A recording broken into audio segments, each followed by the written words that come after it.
Hey macro shooters, have you ever thought about pushing your macro lens to its extent of f-stop and magnification and what effects it will have on both diffraction and depth of field? Well, today we're going to run a couple experiments taking pictures of fungus out in the field at extreme 2:1 macro levels.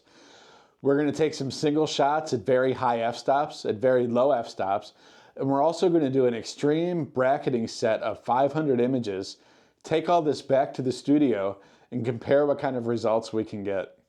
Oh, by the way, my name's Brian, and this is BMad Photo. Thanks for joining me.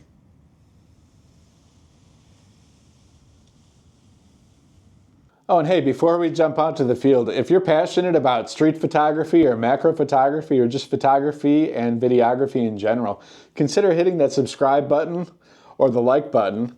Now let's jump into the fun and fascinating world of macro photography of fungus.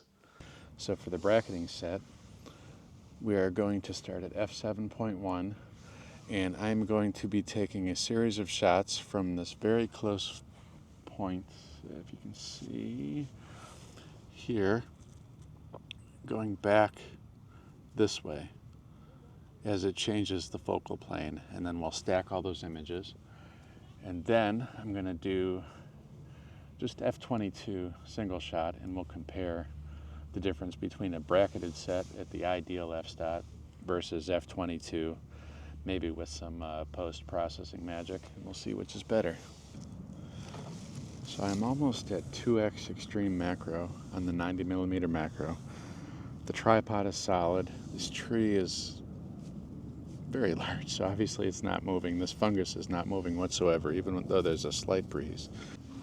Yeah, this is great here because we got great light coming in, and since we got such great light on it, we don't have to use the flash to get this fast shutter speed. So I have a bracket dialed in.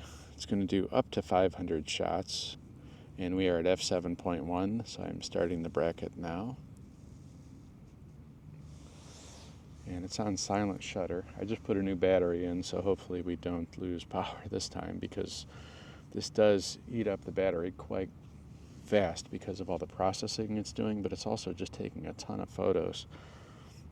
Being very careful to just watch the screen, and I'm watching the focal plane move across the image as it's taking this bracketed set. So we'll see how long it takes to get through all of these photos, and then we'll take them back and stack them and see what we get. I'm going to do some single shots at various f-stops while we still have this good light. Again, no flash, don't need it. I'm going to go down to f5 at 2x macro. And at f5, this has given me 1/1000th of a second shutter speed.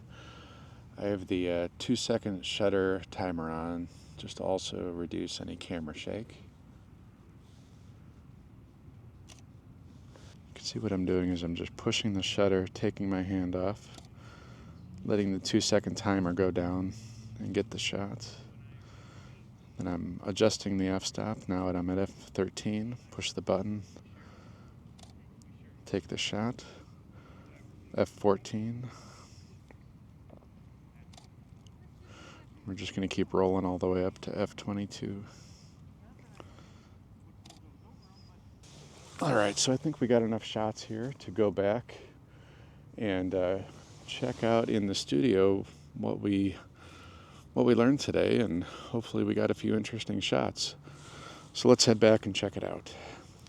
So I'm scrolling through all the images that I imported into Lightroom, and what I'm going to do is I'm going to select the 500 shots that we took from that last bracket when we were out in the field. And then once we have selected all of them, we're going to right click, and we are going to say export. And we're going to export to Helicon Focus DNG. So that means it will output as a DNG. And bracketing 500 shots is going to take quite some time. So I'm going to kind of speed up the process here, but you can get the idea. They come into this application It scans through each image one at a time. It will align them, and then it's going to output a final JPEG. All right, so first what I want to look at is, this is the 500 image stack. And you can see this is giving us depth from where I started the focus all the way to the very back.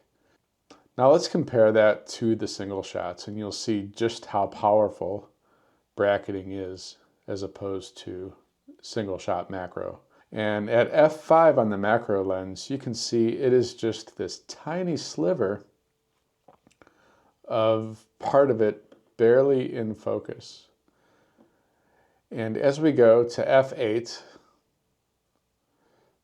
we can see, there's more. We're getting more definition in the background, and the part that's in focus is, a little bit wider. And then we go to f11, and we can see there's actually, it's not that much more that's in focus, but everything is getting a little bit more definition, but it is a little bit wider plane of focus.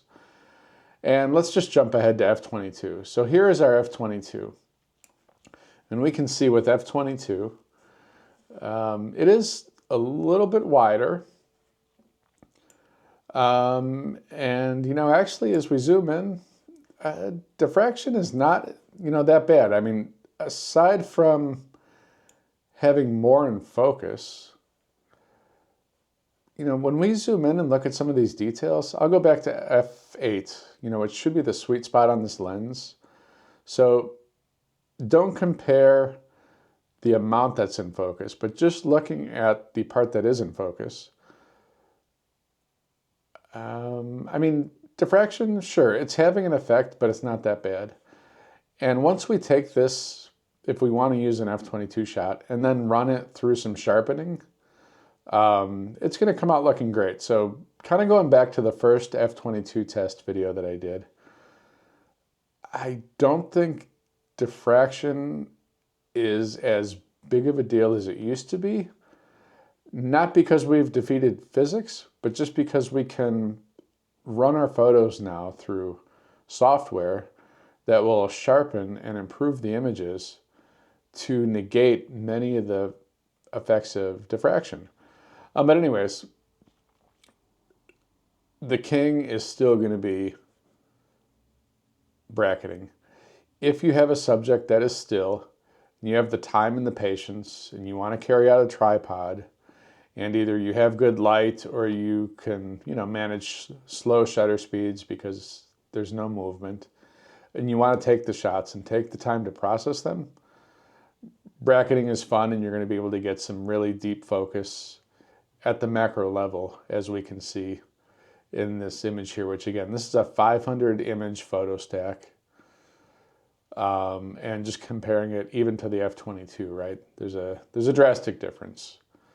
What did we learn here? We learned that bracketing is obviously going to give us a deeper focus if we have the ability to shoot a very static subject, like fungus on the side of a very large tree that's not going to move in the wind.